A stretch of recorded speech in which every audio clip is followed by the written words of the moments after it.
In this episode, we sit down with Ryan Herrington, online business and mindset consultant, entrepreneur, and all-round top guy. We discuss the highs and lows of entrepreneur life, moving to Bali, and everything in between. This episode is not to be missed. I hope you enjoy it. Ryan, thank you very much for coming on, mate. Freedom Life Mastery is the business name that you have. Mm-hmm.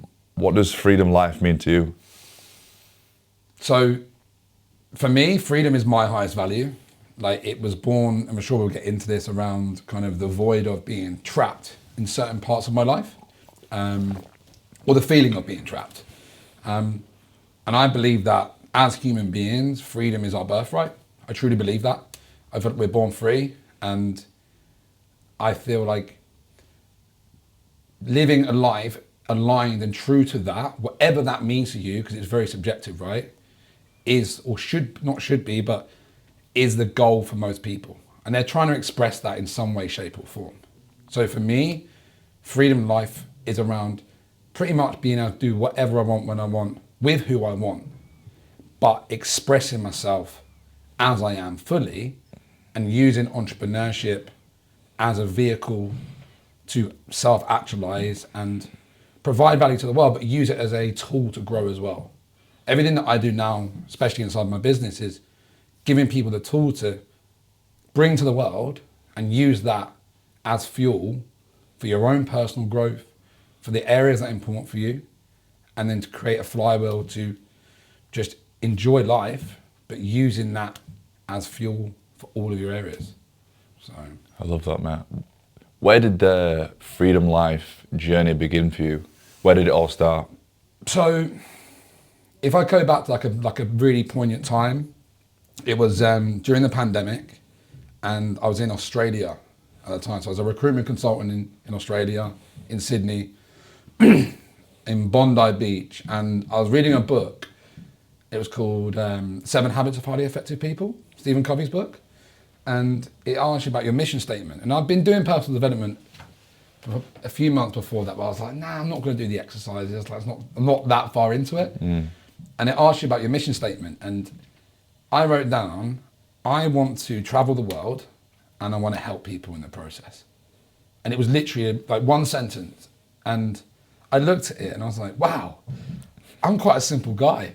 I was like, I'm actually quite a simple person, because this is actually what I want. But at the time, it was during the pandemic, and the visa that I was on in recruitment was, so in Australia, you have to get sponsored to get your permanent residency, right? Mm-hmm. And the business I was with applied for my sponsorship, but it got declined. Why was that? It was just a new visa that they had tried to implement, and the business got declined for something. It wasn't anything to do with me. Okay. It was just bad luck at the time. And then so I was on a declined visa. So I didn't know when I was going to be there. I'd already been there for like 3 years at this point, wanting to be there. And then in no man's land, couldn't leave my house, only to go to the beach. And the beach was they had fences along the beach. You couldn't even go on the beach. And then when I wrote that, I was like, I'm so trapped right now. All I want is to be able to be free to do what I want and travel. And it was in that moment that it kind of sparked everything for me. I didn't have an online business, didn't know about anything to do with online business marketing or anything like that. All I knew was that I just wanted to be free. And then that kind of sparked, like, okay, how do I figure this out? How do I make this work? And then about 2 days later, I had this like big kind of purpose, kind of lightning bolt hit me. I was like, oh, fuck, coaching. I was like, online coaching, that's the answer. And I was like bouncing around my room. I was like, yes, I found it. I was like, yes, that is the answer. I was like, I get to help people and I can travel the world in the process. And then I was like, fuck it, that's it. Let me figure that out. And then at the time, I'd just lost 23 kilograms. Wow. So I'd just gone through a transformation, a fitness transformation. So I was like, all of that journey that I've been on, from like being like party boy, traveling the world, being lost, then, because I played for Brighton. So I was on the books of professional football and professional cricket at the age of 15. Right. So like at one point I was going to be a professional athlete. all came crumbling down, as it does. Got into the world of drinking, partying, and you know, whatever happens in that world. And then 8 years down the line, job, 20 odd different jobs. And I'd finally found this thing. I was like, oh my God, this is amazing. But previously to that was just on this big personal development journey. Didn't think I could read. I was like, I'm not a reader. Can't learn. I'm a salesperson. Do you put in alignment with the fact that you lost all that weight and then you found 1,000,000%. your purpose? 100%. My journey was the fact that if I rewind back to it, it's like I stood on the scales 8 years after getting released from Brighton on this whole idea of being a footballer. I was like, failed college, didn't go to uni, job to job, call centre jobs, building jobs, door-to-door sales, state agency. And it got to a point when I was on the scales and I was like nearly 18.5 stone. I was 112 kilograms. And I was like, what the fuck has happened to me? And it was like the veil of this like denial that I've been living in of like, I'm walking around like I'm some fucking failed footballer. I was like, I was 15 when I got released. But now I'm 24 and I'm overweight and I'm a mess. And it was like, fuck this. Fuck this. And I got a, sorry for swearing if that's all right. Swear away, man. Yeah. And got an online coach. So I got my first online coach. So I don't know what I need to do. Got an online coach. For the fitness side, I think. For the fitness side. Because at that time, it was like, oh, I'd like to have my own business. My dad's an entrepreneur, but I can't even control what I eat. How am I going to be an entrepreneur? I can't even lose weight. So then got my coach and started getting progress in the gym, realized that he was reading, and I was like, fuck it, I'll start reading. Picked a book up called Be So Good They Can't Ignore You, Why Skills Trump Passion in Pursuit of Work You Love. So it was like, it was 18 months down the line when I found that thing of like, oh my God, this is what I'm meant to do, was 18 months before picking up a book of how to find work you love.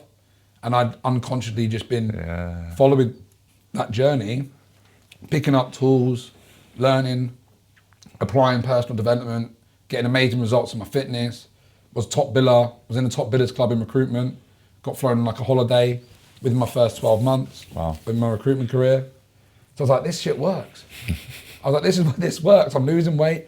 I'm stopping drinking as much. I'm enjoying it. I'm confident, more confident than ever. And then it kind of hit that pivotal point of all the dots, all these stars have aligned. And I've gone bang. I was like, oh my God, this is it. I've been walking this path the whole time. And then it was like, yeah, this is it. This is what I'm called to do. Don't you think it's amazing? And with the coaching that I do with people, with the mindset coaching, I say that it always comes down to your habits. Yeah. If your habits align with who you are as a person, for example, I say, without your health, you are nothing. Once you have your health and you have your habits in order, and again, it starts with the very first thing you do in the morning. If you get that right, everything seems to follow suit from there. And it's like you said, when you lost all that weight, it sort of aligned then with the self-improvement, the self-development, and then you found what you wanted to do, which that resonates so much because similar thing happened to me. Is like I started looking after myself and my habits. I started really focusing on. I just said I want to be somebody. Like I'm destined to be somebody. I felt that. Yeah. Like I have an internal belief that I am meant to be somebody, and I'm going to do great things in the world. I was like, how do I do it? Yeah. And it's like same as you. Like I started really nailing down on my health and my habits, and then everything else just sort of took care of itself. I completely agree. And like one of the things that I recognize in myself and you and other people is that everybody has their thing that they've got to figure out. Yeah. For most people in society, the first thing that most people, when they're like, right, I need to sort myself out, top of mind is fitness, body. And it makes sense, not even fitness, it's body, right? And then because of the actual benefits you get from that, more energy, better mental clarity, more discipline, like you build all the character traits that you would need to pursue any other pursuit, business, speaking, anything that requires consistency, discipline, reliability, all of the traits are mirrored within fitness. And if you can't do them there, then why would you be able to do them in other areas? It's like when you see somebody as well that clearly looks like they go to the gym or they look after themselves, they look healthy, they instantly command authority and respect. And it's down to what you've just said. It's the traits of patience. If you are in shape, physical shape, you ooze the habits of patience, discipline, consistency. Can't be bought, can it? And it can't be bought. But like you said, that then is a direct correlation with those are the key habits that you need to be successful in whichever area of your life that it is. And that's for me why my number one priority is always my health. That's why I go to the gym first thing in the morning. It's the first thing I do. Once I've done that, everything else aligns. It's an interesting one because like I lost all that weight. And then as soon as I started my business, I started putting weight on. Right. And it was this whole different thing. And it was like, that created a whole different other challenge for me. Because it was like, right, my focus has been like lose weight, lose weight, lose weight, lose weight. I'd get on the scales and like chase that weight loss. And I was like, yes. I went from 112 kgs to 89. Wow, amazing. So like 23 kilograms. And I obviously looked completely different for there. Like, I was still looking at myself like I'm fat. Still looking at all the parts of me, even though I nearly had a six pack, I look back at myself now like, wow, that was like so crazy that I thought I was still fat then. But it's always been a challenge for me since that point to keep those things into balance of business and fitness, which is a really interesting thing for me to recognize because... Well, at least you do recognize it though, because that's where self-awareness comes in, doesn't it? 100%. And it's always been like a battle in that because it's like I've got all I care about is one thing, then all I care about is this other thing, and now trying to balance all areas. But that's the same thing for everyone, right? Everyone has those challenges that they face for them. One of my things is like emotional eating. Okay. It's always been my thing. I got fat shamed as a kid and even know what that meant. It was like, call me fatty. It was always like that. So like, but then I would perpetuate that as an adult. I'd become that as an adult. So like when I got released and it was like all this like identity that, oh, you're fat, you're lazy, you're this, you're that. I was like, no, I'm not, I'm a footballer. Can't be that lazy. And then I got released, it was like, bang. All that identity was like, became true. And then I lived that until I realized like, hang on, that's not even me. That's a story that I tell myself because other people told me that perpetuated until I was like, fuck this. It doesn't have to be who I am. And that was when it really started to change. How often do you see that as well when, do you know, with millionaires, billionaires, and they sell their business and then they just go, it's because they've attached so much of who they are and their identity to that business. Yeah, man. As opposed to, I'm somebody that's hardworking, driven, ambitious, that's good at this particular thing. Yeah. As opposed to my identity is this thing. So when and when my dad retired, I was quite conscious of, I didn't want that to happen to him. Yeah. So the furniture business that he started, I thought there's no chance he's retiring. If he does, he's going to be that retiree that comes in 5 days a week. Yeah, okay. But he has a lot of other things going on as well. Like he loves his fitness, his running. So this wasn't just his identity. Yeah. He had all these other areas of his life. So it's interesting that you say that relating to, you attach your identity to, I am a footballer. And once you remove that, you realise that you're somebody that's very driven, ambitious, and wants to do something of some sort of significance, and then that's when everything aligned. 100%. And it was like full circle for me as well, because I was like, I loved fitness, loved kind of like all of the things I was passionate about within football, and I started college doing it. Like it was like PE, biology, and like psychology. That's what I chose at college, but I didn't care about college at the time. 8 years later, I loved learning about nutrition again. I loved learning about mindset, and I was like, all the things that I loved as a young man before I started living life as an adult had resurfaced. I was like, oh, I actually love learning about this stuff. And then it was all around like it's interesting what you say, just the character traits that you're building, right? And it's just that's something I recognize now, and it's like the becoming process isn't about what you actually do, it's about who you become. And like, what does that actually mean? It's like getting like the upgrades in life of like, oh, I have that trait now. I embody that character trait of discipline, which I can then carry into any pursuit that I want to pursue. I have that character trait of being reliable, so when people need me, I can step up. I can be who I need to be for other people so that I build trust. And then what door does that open for me? And it's just that process of picking up these character traits, then give you the opportunity to then like, what do I want to do? Like your people, like your dad, isn't it? It's like, that's one thing I done. That's not me. I am me. The character traits built that thing, and now I can just use what I have to enjoy anything I want, to be free. Definitely. Right? I had a conversation with a client yesterday that had been struggling with addiction, and he was feeling really frustrated because this time last year, financially, he was in a much better place, even though he was addicted to a certain thing. And then he was frustrated because a year down the line, he's no longer an addict, but financially, he's not where he wants to be. But I said, but like, think about this, right? You could be in the same place now. No, sorry, I asked him the question when we first started working together. I said, what's life going to look like in 6 months' time if you don't do anything about this? And I'd be dead.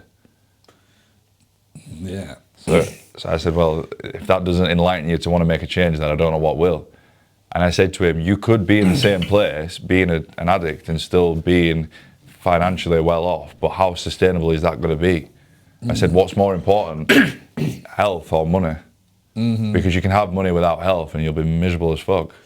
Well, is that like the, like, there's a saying, I'm going to paraphrase this, no, I'm going to butcher it, about like the man with no health sees a crown on the healthy man. Yeah. Something like that, around like, as when you don't have your health and you realise that, well, that health is the real wealth. Yeah, that's it. Not until you don't have it that you don't realise. Yeah, exactly. And I said, we was having a conversation, I said, you need to celebrate your achievements in the sense of financially you might not where you want to be, but at the end of the day, you're fucking 26 years old. Yeah. And I said, but the biggest reward personally for me is I used to, and I'm sure you won't mind me saying this, I used to dread seeing you because I thought you were going to be on this drug. And it just made things awkward. And with what happened to my brother, it wasn't a nice thing to. And now I see you and I'm like fucking buzzing to see you because you're a different person. And I said that should be an achievement in itself. The fact that you're not on this drug 24/7. Like 100%. Fuck finances. Like health is wealth, like you've just said. And that's a really interesting thing, especially with men. I see is around like we attach so much of our self-worth to money. Yeah. And it's like I am only worthy of love. And feeling a certain emotion 100%. When I am performing at a certain level. And that was mirrored back to me by a coach. He's like, Ryan, you have this conditional love for yourself that you only feel good or you only feel like you are where you should be when you are performing at a certain level or your bank account is a certain place. Yeah. Which is like so fucked up. So fucked up because most men are never where they want to be in a lot of ways. And they have this gap. It's like, I'll be happy then. It's like, and you'll get there, and it's like, but that's gone there then. Yeah, me and Amy, we went out for food, and I remember it's clear as day. We went out for food for my birthday in Manchester, so last December. Yeah. And obviously, you saw the car. Yeah. So I bought that. Lovely car, by the way. Yeah. There's a point to what I'm saying. Yeah. But I don't know how we got onto the subject. We was looking through my Instagram, and it was literally 10 years prior. I put not the same car on, but a similar car on my Instagram, saying I'm going to own one of these one day. I fucking love that. But then, like, there's that equal amount of like, you still like, I'm not satisfied. It's the bottleneck of everybody, isn't it? It's funny because like I run a men's group in Bali. Yeah, seeing that it looks awesome. And yeah, man, love it. Like I have a lot of men sharing a lot of intimate things with me a lot. See how passionate you are about it. It's great. Yeah, man. Like again, I've been on my own journey as a man, and I know the challenges of a man of having ambition and navigating life with a relationship and trying to like have big goals and enjoy the process and not kind of be consumed by work and then having a life in the process. Like I've lived away from home when I was 20 years old, my whole 20s. So it was like navigating life as a man. I haven't had my father close to me emotionally in some ways, so it's been a difficult journey for me to come that. So, but one of the things we do in that space is around like masterminds. So it's like, right, let's bring a topic to the conversation and ask people's lived experience how they navigate this specific thing. And it was, how do you balance ambition with fulfillment as a man? How do you balance this innate? It's the question. How do you balance this innate ambition and drive? You want to succeed, you want to provide, you want your material goals, you want to drive the fucking nice car, you want to have the house, like there's nothing, you want to watch the watch, there's nothing wrong with that, except that's the case. But then how do you then navigate being present, having a family, being giving all the other areas of your life the love and care that they need to have that balance without pursuing success, money, status at the cost of all the things that are really important. How was the question answered? There's a saying, it's a masterpiece but a work of art. Or no, that was it. It's, I'm a masterpiece but a work in progress. So it's that balance of like appreciating exactly where you're at, who you are, the journey you've been on, showing gratitude to every single thing in your life and your journey, having compassion for yourself and the mistakes you made and the things of you're not proud of and the mistake and all the stuff that just hasn't gone quite right, but accepting that you are where you are and you can love where you're at if you choose that perspective. But also knowing that it's absolutely okay to have ambitious goals, but just always taking stock of where you're at. One of the biggest lessons for me, and this is like part of my personal development journey, I had a big fucking whiteboard of all these habits. And I had a call with my coach. What was on the habits? Go on, tell me. It was like read 10 pages, journal, walk, 3 litres of water, track your macros. Like everything, every single thing that you could possibly do as like a habit, I had it on there. And I called with one of my coaches, or a friend who was a coach, and she said, and it's about my money mindset. I was like, right, I need to work my money mindset because I'm not making the money I want. And she was like, Ryan, like, who the fuck has told you to do all that stuff? I was like, no one. She's like, why have you got it there? I was like, because I've got to do it. So how many do you do a day? And I was like, probably about 5. Out, like, out of how many? About 15. And I was like, so you do realise that every single day you wake up and you look at that board and you're not doing what you think you need to do. You're not doing enough. And by not doing enough, you don't feel like you're enough. And when you don't feel like you're enough, you can't ever appreciate who you are, where you're at and what you've done. And she basically asked me to rub it off and write compassion, compassion, compassion on this whiteboard. Okay. And every day I'd look at that instead. And it was like an immediate, like one of the most profound lessons for me, because I went from like chasing this horizon of like being so like hating my job, going to work every day, getting on the train, like fuck, I want to be free. I want to have my own business. I want to be a coach. And I get home and do these things. I'm like, fuck, man. And it was like so far away. And then what that done was just help me like flip the script. I'm like, wow, man, look at all the shit I've done. Look how far I've come. Look how much I've changed. Look at the transformation I've had. Look at the lessons I've learned, the books I've read, the accomplishments I've made. I was like, I'm not going to stop moving this direction. I'm not going to stop trying to make money. I'm a bloke with ambition. I'm not going to stop that. To me, it's never going to disappear. So it's like, appreciate it and just enjoy the process, but show yourself compassion in that. And I just went from literally this goal that I'll never achieve to being like, wow, like it's all good. I'm on track. I know where I'm going and I'm enjoying it and I can be present.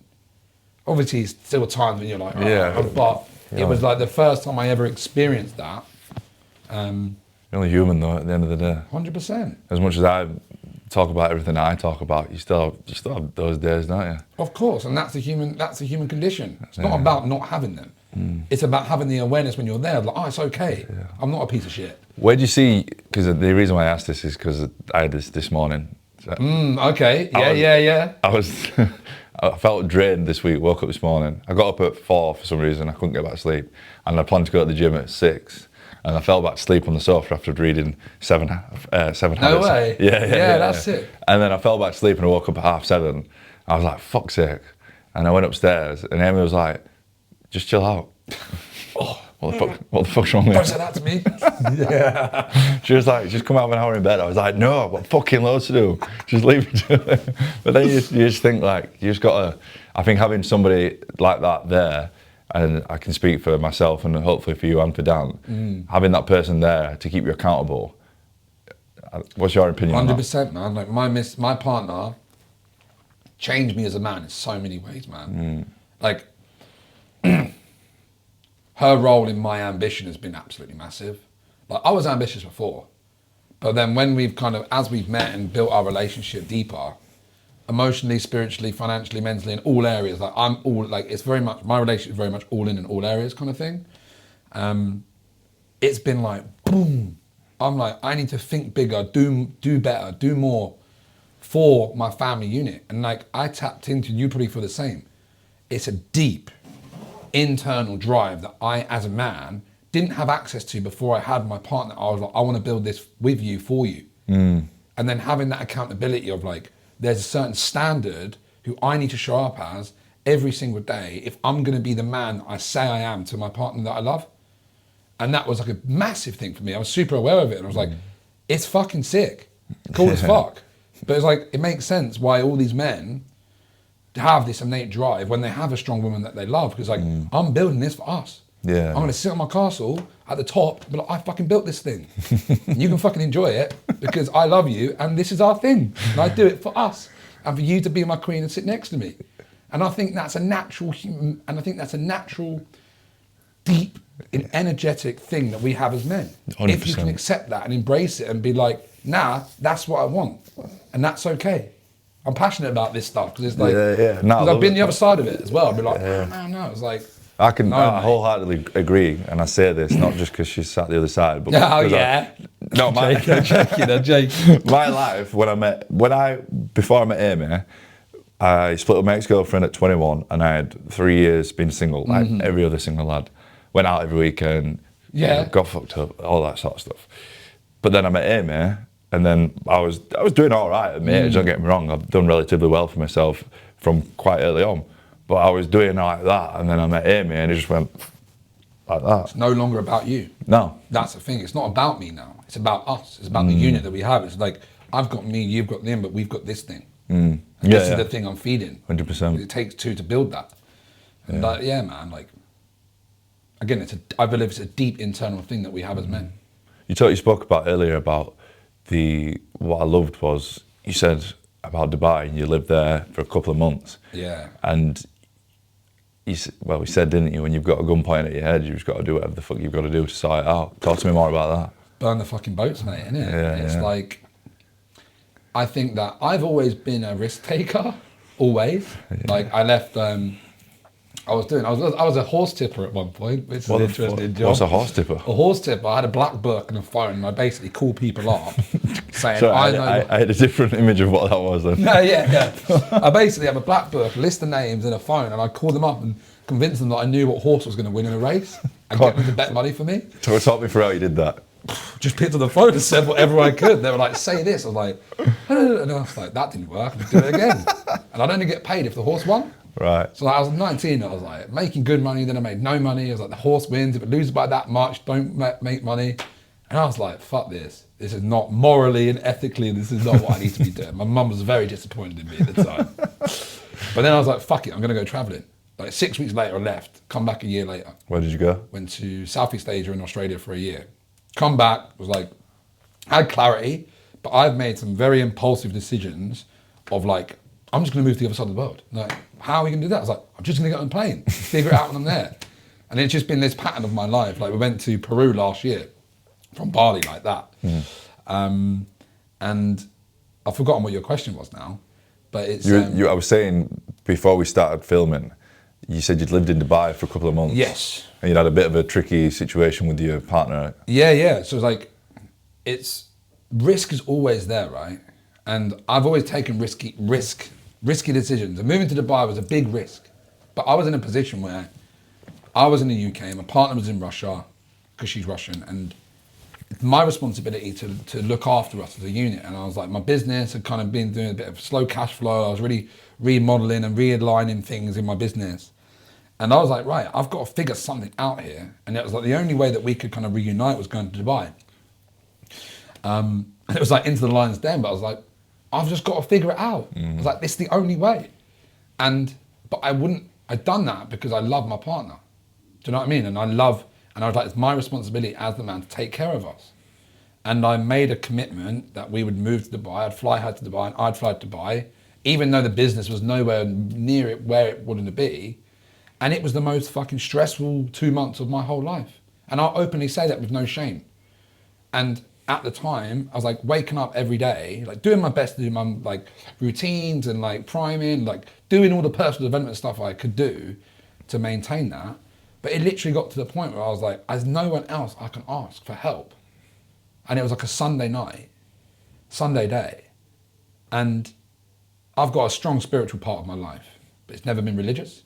And like the word God has always been a bit like, I'm not really, I don't resonate with that. But I've got a deeply spiritual part of my life. I live in Bali, right? It's a spiritual place. Like, yeah, right. And I know that some decisions that we make are going to put us under stress, right? But again, it's like, why are you doing it? I had a bigger why. It was like, I can handle it. The stressful situations give you more callous, they give you more strength to handle pressure. And there's a saying that I say to my clients is that pressure creates diamonds, right? You can only do that in risky situations. If you're living a mundane lifestyle, you're not putting yourself under pressure. You have to tap into parts of yourself where you can't tap into in the day-to-day because they exist within you. And it might be a pattern that I've got, but it's like I moved to Dubai and it was the most stressful period of my life. And I literally, one Sunday, I literally broke down in tears, Googling, how do I pray?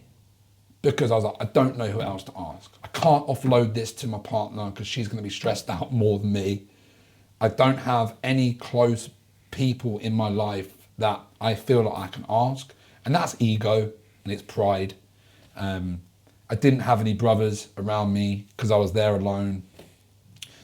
And I Googled, like, how do I pray? And I just broke down in tears, and I didn't even work. There was nothing on YouTube that gave me any other insight, but it was just one of those moments that I look back on, like, I chose that path out of love and commitment to the goals and the person that I say I am in my relationship, because that's the most important thing in my life. My business is an extension of myself, but my relationship that I'm building as a man, it's like I don't get to pick and choose when I step up. It's like you're going to be presented with a challenge. Are you going to fucking do it? If it's hard, the harder it is, the more you've got to tap into. The more grit, determination, and parts of you that you have to tap into in order to do that. But then every single time on the other side, you come out as a better man, a stronger human being, because you're callous and you build those character traits of handling pressure. Like, it can't be worse than that. And I still come out the other side, and I still have a business, I was still making money, I was still providing, I was providing everything I could in that situation. And that was enough. It wasn't, and that was a big lesson for me. It was like, I transcended this kind of, this emotional part of not being enough. And that was the journey that I went on. Like, I am enough. I love that. It wasn't that I'm not doing enough or I'm not enough, because I'm doing everything I fucking can. There's nothing I can do more to be who I need to be. And the choice I've made, I've just got to deal with. That's it. It's cliche, isn't it? But what doesn't kill you makes you stronger. 100%. Yeah. No. Absolutely. It's a common theme I find with so many people. It's just genuinely, and I love the fact that you've been able to get through it and get to that point where you do feel enough. But how often do you find it when people genuinely just don't feel like they're enough? I think 99.9% of people feel that. Yeah. I think life tells you that you're not enough. Yeah. I've struggled with it in the past, and maybe there's like an internal side of me that still does feel like that. And maybe that's why, like, obviously we're both in a similar realm, aren't we? We're both working together and stuff like that. But, you know, I always used to put it down to, where does this internal drive and ambition come from? And I always used to feel like I was a massive failure and I'd let everybody down because of my brother dying. Yeah, man. And I used to feel like it was my fault. And I always used to say to myself, you've got to fucking do something about this. And then when somebody said to me, you've stopped me from killing myself because of Tom's talks, I was like, I feel like I'm enough. Wow, man, that's so beautiful, mate. But that's so special, mate. How common is it though that how many, like, whatever trauma, whatever fucking adversity people go through, how underlying is it within yourself that you feel like you're not enough? And what does it take for you to make you feel like you are enough? Again, I think like most people experience that because society says you're not enough. Materialism says that you need this in order to be loved. You need this in order to be successful. We compare ourselves to other people. When you compare yourself, you put someone on a pedestal, and as you do that, you put yourself in net negative. So then you're looking up at someone and you feel small. You feel like you aren't worthy. You aren't where you need to be because you don't have the car. You don't have the clothes. You don't have the bird. And there's always going to be something you don't have because that's the way it is. Even the man who's got the money, the woman, all the material success, there's going to be something that he doesn't have. Poor health. Life is in balance. right? There's always things that you can perceive, and it's just about a perception from others. But then that is when life is a mirror, right? All of this thing is like what you perceive as you need this in order to be enough is a mirror that you don't feel enough. And my journey of feeling enough has been through, and again, it goes back to being released from Brighton. Every single time I've had hypnotherapy, it's been like go back into the room. I was on tour with my old football club in Prague, in a changing room. My dad was there, my football manager was there, and I got released. Had on the phone call. And in that moment, it went boom, I'm not enough. It was like frozen in time. And everybody has their iteration of that, their memory in life when something's happened and their emotional response that I'm not enough, I'm not good enough, I'm not worthy enough, I don't love myself enough to feel whole. Everybody's got it. Yeah. And it's a journey of coming back to yourself. It's a journey of self-love. And self-love was such a what do you mean self-love? When I first heard it. But then I've done a breathwork session. My partner's first date actually, done a breathwork session today, and I went in around self-love, and I realised that I'd given my dad my love.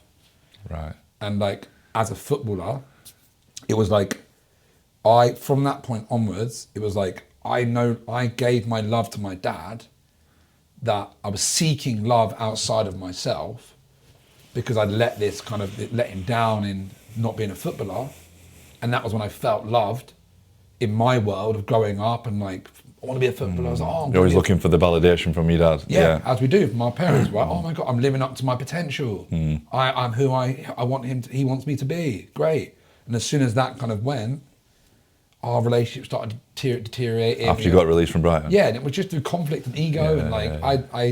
I look back on now and I don't blame, I see my part in it. Like, I was a fucking nightmare. Do you know what I mean? Like a fucking 16-year-old lad. Yeah. Blary as anything. Yeah. But it's been a journey of self-love. It's been a journey of like, I am enough. What would you say to 15-year-old Ryan after, if you could go back now, this journey that you've been on for the last almost 15 years, knowing everything that you know now, growing as much as you've grown and doing as much as you're doing, if you could go back to 15-year-old Ryan that's just been released by Brighton, what would you say to him? You're going to be all right, mate. Just trust yourself. You've got everything inside of you. There's nothing outside of yourself that you don't have that's going to get you where you want to go. And it was that seeking things outside. I can't do this until I'm that. I can't be this until I have this thing. Trap of personal development. You start doing personal development, you realize, oh shit, I've got all these problems I've got to figure out. And then you're trying to figure them out all the time. And I've done sessions like that, and again myself, it's like, you're okay, you've got it. The thing that you think you have got it. That belief, that spark. That's what I say to my clients as well. And like with the work that I do with like mindset and business coaching and consulting, it's like, I can't give people that spark. Yeah. You've got to have it. You've got to have that level of that internal belief that I can fucking be someone. I am someone. I have this weird sense within me that I am fucking here to do something cool. And I don't know how to channel that, but you learn through steps. You learn through the doing. You learn through the falling. You learn through the failing. And just trust that you have that and honor that and know that it doesn't matter what life throws at you, take it on the chin and you roll with it. And you just keep moving. 100%, brother. Ryan, been an absolute pleasure. Thank you so much for this conversation. Thank you, mate.